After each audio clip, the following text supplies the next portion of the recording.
विषय है उत्तर प्रदेश के प्रमुख शोध और सांस्कृतिक संस्थान। शुरुआत करते हैं शोध संस्थानों से। कहाँ से शुरू कर रहे हैं? पहला पड़ाव है राजधानी लखनऊ, और यहाँ की तरकीब कमाल की है। लगभग हर संस्थान को लाख शब्द से जोड़ा गया है। अच्छा, लाख। ये एक क्लासिक एंकर वर्ड तकनीक है। मतलब एक शब्द को शहर से जोड़ दो और फिर हर जानकारी को उसी से। देखते हैं ये काम कैसे करता है। तो पहली कहानी एक ऐसे आदमी की है जो लाखों के कर्ज में डूबा है। हालत इतनी बुरी है कि वो विष पीने की सोचने लगता है, और यहीं से जुड़ता है भारतीय विश्व विज्ञान अनुसंधान संस्थान। वाह, क्या नाटकीय शुरुआत है। ये सिर्फ एक फैक्ट नहीं है, ये एक भावना है, निराशा की। बिल्कुल। और हमारा दिमाग भावनाओं से जुड़ी कहानियों को ज्यादा तेजी से पकड़ता है। सही कहा। लेकिन फिर कहानी में एक मोड़ आता है। कोई उसे सलाह देता है कि भाई बागवानी शुरू करो, लाखों कमाओगे। अच्छा। और इससे जुड़ता है केंद्रीय उपोषण बागवानी संस्थान। सिर्फ बागवानी ही नहीं, बाग में मछली पालन भी करो ताकि और लाखों कमा सको। हाँ, और ये हमें राष्ट्रीय मत्स्य आनुवंशिक संस्थान से जोड़ता है। तो ये एक समस्या और समाधान की पूरी कहानी बन गई। कर्ज, जहर का ख्याल और फिर बागवानी और मछली पालन से उम्मीद, ये तीनों संस्थान अब एक दूसरे से जुड़ गए। कहानी यहीं खत्म नहीं होती, सलाह जारी रहती है। और भी है। उस बाग में औषधि और सुगंधित पौधे भी लगाओ। इससे जुड़ते हैं केंद्रीय औषधि अनुसंधान संस्थान और केंद्रीय औषधि एवं सुगंधित पौधा संस्थान। ठीक है। और आखिर में राष्ट्रीय वनस्पति अनुसंधान संस्थान। मतलब अपने बाग को हर तरह की वनस्पति से भर दो और लाखों में खेलो। ये शानदार है। एक ही कहानी ने लखनऊ के 5 प्रमुख संस्थानों को एक साथ पिरो दिया है। ये रटने से तो कहीं ज्यादा प्रभावी है ना? आप एक पूरी फिल्म अपने दिमाग में चला रहे होते हैं। लखनऊ के लिए और भी तरकीबें हैं जो लाख पर ही आधारित है। अच्छा। जैसे बीरबल साहनी पुरा वनस्पति विज्ञान संस्थान। इसके लिए कहा गया है कि बीरबल की कई हर बात लाख टके की होती थी। ये तो सांस्कृतिक कहावतों का इस्तेमाल है। ये पहले से ही हमारे दिमाग में होती हैं, तो कनेक्शन बनाना बहुत आसान हो जाता है। एक और देखिए, ये तो असल दुनिया के मुद्दे से जुड़ा है। राष्ट्रीय गन्ना अनुसंधान संस्थान की भी है कि गन्ना किसानों का सरकार पर लाखों का बकाया है। ये तो अक्सर खबरों में भी रहता है। बिल्कुल। और जब आप किसी निमोनिक को मौजूदा सामाजिक या आर्थिक मुद्दे से जोड़ते हैं तो वो और भी प्रासंगिक और यादगार बन जाता है। और ये बहुत स्वाभाविक रूप से अगले संस्थान की ओर ले जाता है। कैसे? अगर लाखों का बकाया है तो किसान न्याय के लिए कहाँ जाएगा? राजधानी में। बिल्कुल। और यहीं पर है न्यायिक प्रशिक्षण एवं अनुसंधान संस्थान। देखिए कैसे एक विचार दूसरे से जुड़ रहा है। ये सिर्फ अलग अलग तरकीबें नहीं है। नहीं, ये एक पूरा नेटवर्क है जो लाख शब्द के इर्द गिर्द बुना गया है। और इसमें टेक्नोलॉजी भी शामिल है। इंडियन टेक्नोलॉजी रिसर्च सेंटर, आसान है। भारतीय टेक्नोलॉजी से लोग लाखों कमा रहे हैं। ठीक है। और एक है अनुसंधान अभिकल्प एवं मानक संगठन, जिसे RDSO भी कहते हैं। हाँ, जो रेलवे के लिए डिजाइन और स्टैंडर्ड्स तय करता है। जी। तरकीब, लोग डिजाइन और स्टैंडर्ड्स के काम से भी लाखों कमा रहे हैं। तो लखनऊ का ये लाट फॉला कनेक्शन खेती, इतिहास, न्याय और टेक्नोलॉजी सबको एक ही धागे में बांध देता है। बहुत ही व्यापक और मजबूत तकनीक है। तो लखनऊ में हमने देखा कि कैसे एक शब्द के इर्द गिर्द कहानी बुनी जा सकती है। लेकिन क्या होगा अगर तरकीब किसी शब्द पर नहीं बल्कि एक पूरी बातचीत पर आधारित हो?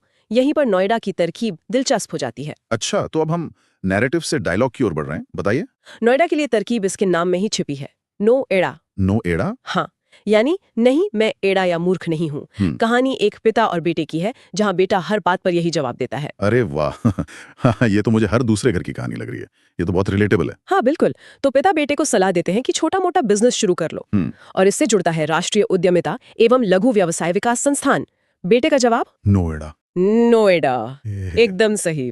फिर पिता कहते हैं अच्छा बायोलॉजी पढ़ लो, और ये है राष्ट्रीय जैविक संस्थान। बेटा फिर कहता है नोएडा। नोएडा। पिता समझाने की कोशिश करते हैं कि बायोलॉजी से कोशिकाओं के निवारण के बारे में सीखते हैं, जिससे जुड़ता है कौशिकीय एवं निवारण संस्थान। बेटे का जवाब वही। इस दोहराव में ही इसकी ताकत है। जब परीक्षा में नोएडा का कोई संस्थान दिखेगा तो दिमाग में तुरंत वो अड़ियल बेटा और उसका नोएडा जवाब गूंजेगा। और अंत में पिता हार कर कहते हैं अरे इतना मत गिरो, कम से कम राष्ट्र के लिए थोड़ा श्रम तो करो। और इससे जुड़ता है वीवी गिरी राष्ट्रीय श्रम संस्थान। और बेटे का जवाब था? आप अंदाजा लगा सकते हैं, नोएडा। ये यादगार है क्योंकि ये एक मजेदार और थोड़ी परेशान करने वाली पारिवारिक नोकझोंक है। लखनऊ की कहानी प्रेरणा दे रही थी और नोएडा की कहानी हंसा रही है। सही। दोनों ही भावनाओं का इस्तेमाल करें, लेकिन बहुत अलग तरीकों से। अब चलते हैं कानपुर।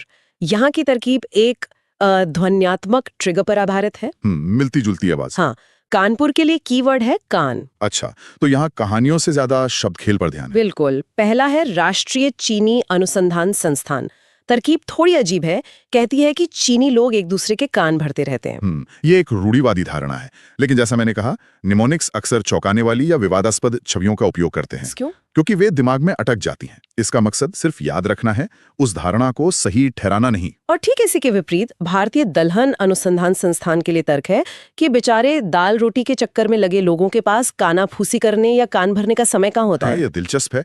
एक ही कीवर्ड कान का इस्तेमाल करके दो सामाजिक आर्थिक वर्गों के बीच एक विरोधाभास बनाया गया है। हाँ, एक तरफ गपशप और दूसरी तरफ मेहनत। ये तुलना याद रखने में मदद करती है। और हैंडीकैप्ड, यहाँ की तरकीब एक नियम पर आधारित है। नियम? कैसा नियम? कि डॉक्टर अंबेडकर का नियम है कि अगर कोई विकलांग व्यक्ति के साथ बुरा बर्ताव करेगा तो उसे कान पकड़कर माफी मांगनी होगी। तो कानपुर के लिए हमने 3 अलग-अलग तरह के कनेक्शन देखे, एक स्टीरियोटाइप, एक सामाजिक तुलना और एक काल्पनिक नियम। लेकिन सबका एंकर पॉइंट एक ही है, कान। लखनऊ और नोएडा की विस्तृत कहानियों के बाद कुछ तरकीबें बहुत सीधी और सरल भी हैं, जैसे वाराणसी में।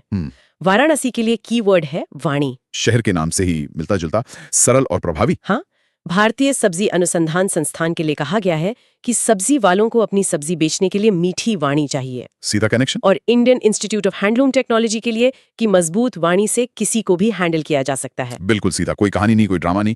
कभी-कभी सबसे सरल तरकीबें भी काम कर जाती हैं। और कभी-कभी तरकीबें थोड़ी बंठीर भी हो सकती हैं, जैसे झांसी के लिए यहाँ का कीवर्ड है फांसी। ओहो, ये तो काफी डार्क है। हाँ, और यहाँ 2 संस्थान हैं, राष्ट्रीय कृषि वानिकी और भारतीय चरागाह एवं चारा अनुसंधान संस्थान। नोट्स में लिखा है कि चारे की कमी या कर्ज के बोझ तले दबे किसान कई बार दुखद रूप से ऐसे कदम के बारे में सोचते हैं जी। लेकिन साथ में एक चेतावनी भी दी गई है कि ऐसा करना पूरी तरह से गलत है। ये एक बहुत ही शक्तिशाली तकनीक है। यहाँ का भावनात्मक हुक डर और दुख है। हाँ, ये असहज करता है। बिल्कुल, लेकिन विज्ञान कहता है कि तीव्र भावनाएं, चाहे वो खुशी की हो या दुख की, बहुत मजबूत यादें बनाती हैं।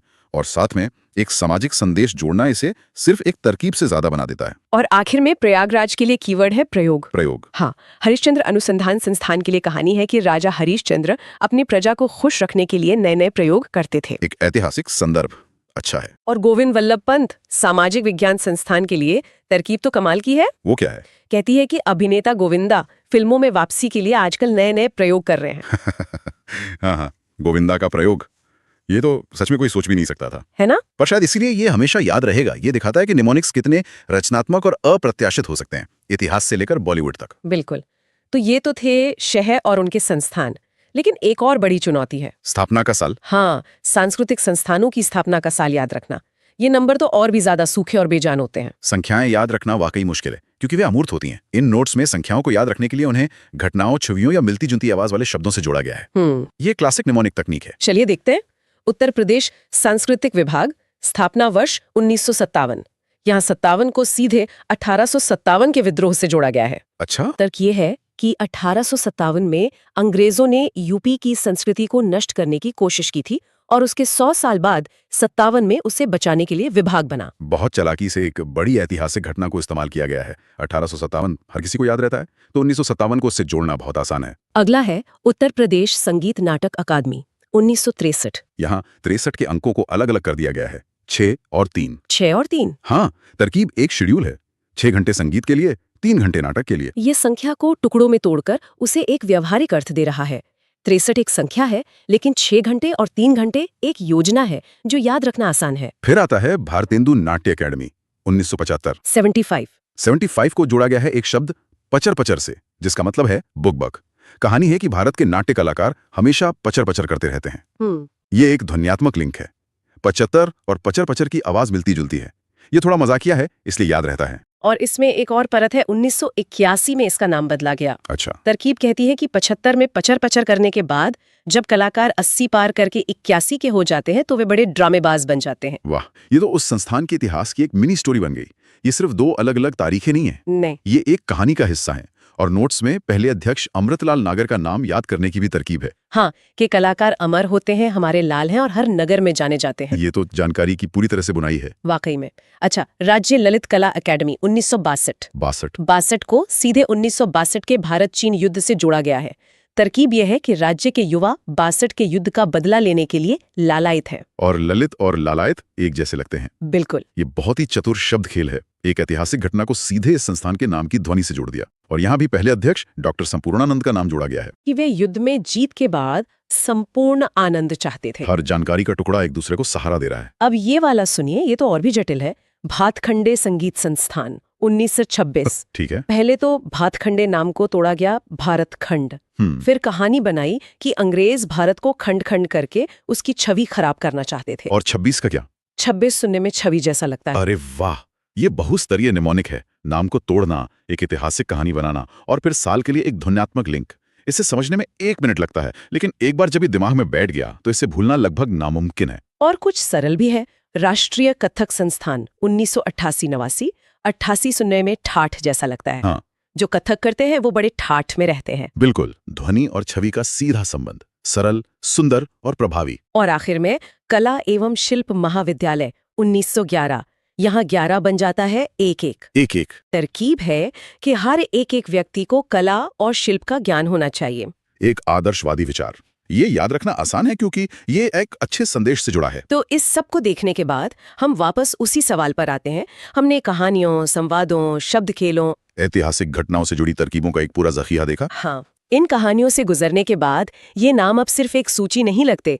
वे लखनऊ के उस कर्जदार आदमी, नोएडा के उस अड़ियल बेटे और कथक के ठाठ से जुड़ गए। बिल्कुल,